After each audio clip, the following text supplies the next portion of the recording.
안녕하세요. 소바 강사 키리안입니다. 오늘은 소바 이야기입니다.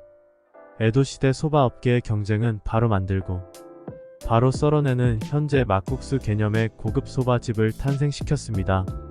소바를 만들기까지 기다리는 손님을 위해 씻을 수 있는 공간과 유카타까지 마련한 소바집 츠타야 18세기 중반은 당시 소바의 유행을 선도하는 가게였다고 합니다.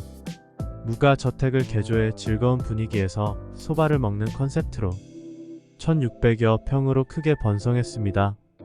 다른 소바집들은 생각지 못한 새로운 발상으로 이 가게는 13대까지 사람들에게 큰 인기를 얻었고 소바집 하면 츠타야 할 정도여서 다른 소바집들의 시기와 질투의 대상이 되기도 했었던 것 같습니다.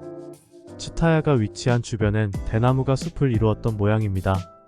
그래서 가게의 기물들도 대나무를 이용한 것이 줄을 이뤄 사용되었고 츠타야라는 이름으로 불리기보단 대나무 숲이라는 뜻의 야부 소바로 불리게 되었다고 합니다.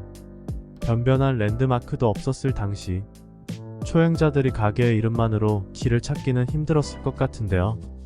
모래 언덕 스나바 이나 대나무 숲 야부 같이 멀리서도 잘 보이는 지형지물이 가게의 간판 역할이 되었던 것 같습니다. 현재 야부소바는 스나바 사라시나와 함께 에도 3대 소바의 한 곳으로 전통 소바를 계승하고 있다 합니다. 소바집에서 술을 마신 기록은 1690년 정도며 1818년에는 술집에서 소바집까지 겸업하는 가게도 생겨났다는 것 같습니다. 그런데 포장마차는 술 판매가 금지였던 것 같습니다. 밤에만 장사를 하거나 불도 쓰지 못하는 각종 규제에 걸려있는 소바 포장마차였는데요. 술까지 못 팔게 한 것은 막부의 입장에선 어쩔 수 없는 선택이었던 것 같습니다. 소바 포장마차는 들고 다니며 음식을 파는 방식이라 점포를 얻고 장사를 하는 곳과는 관리면으로 봤을 때 비교가 안 되었기 때문에 술 판매 금지는 당연한 수순이었지 싶습니다. 당시 소바집의 안주들을 살펴보면 쯔유에 사용되는 묽은 된장을 그대로 채공해 먹었다고 합니다. 당시 쯔유는 간장이 없을 때라 된장을 걸러 소스로 만들었다고 하는데요. 야채도 찍어 먹고 그냥 먹어도 충분히 안주거리가 되었던 모양입니다. 또 안주계의 영원한 스테디셀러는 김이었다고 합니다. 영업시간 내에 눅눅해지지 않게 뻘건 숯이 들어있는 전용 용기까지 대동해 고소한 향기와 바삭한 식감을 살려내는 것으로 바다의 꽃이라는 별명을 얻은 것 같습니다. 된장은 그냥도 먹지만 업그레이드 버전은 묽은 상태에서 살짝 걸러 꾸덕꾸덕한 상태로 말린 후 아궁이 불에 구워내었습니다.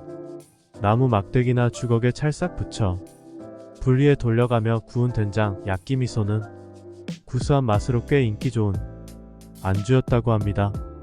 야끼미소는 소바집 안주뿐만 아니라 전투 중 갑옷을 입은 채 물에 밥을 말아먹는 오다 노부나가의 반찬 중에도 야끼미소가 있었다고 하는데요. 가장 좋아한 반찬 중 하나였다고 합니다.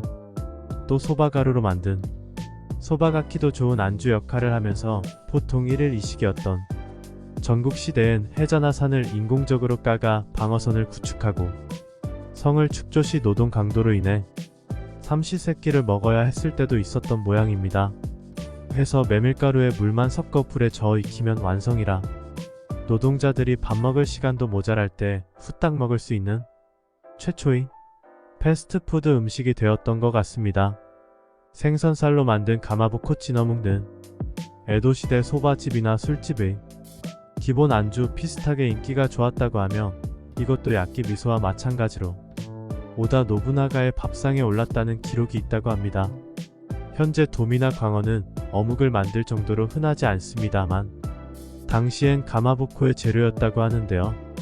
상류층이 즐기는 안주였다는 걸 생각해보면 저급 생선이건 고급이건 별 의미는 없었을 것 같습니다. 당시엔 참치가 가다랑어보다 저급으로 취급받았다고 하니 아무튼 도미는 튀김으로 구이로 가마부코의 탕까지 당시 에도 사람들 모두가 좋아할 만한 생선이었지 싶습니다. 관서 쪽에서 만들어진 가마부코는 쿄토로 운반할 때면 뷔페를 막고자 소금을 많이 넣어 찐 후 이동하였고 에도 쪽은 바로 먹을 수 있기 때문에 찐 어묵이 다수였다고 합니다. 운반된 교토의 가마보코는 그냥 먹기보단 구워 먹기 쉬웠다는 것 같습니다. 오늘의 소바 이야기는 여기까지입니다. 키리안 소바였습니다. 감사합니다.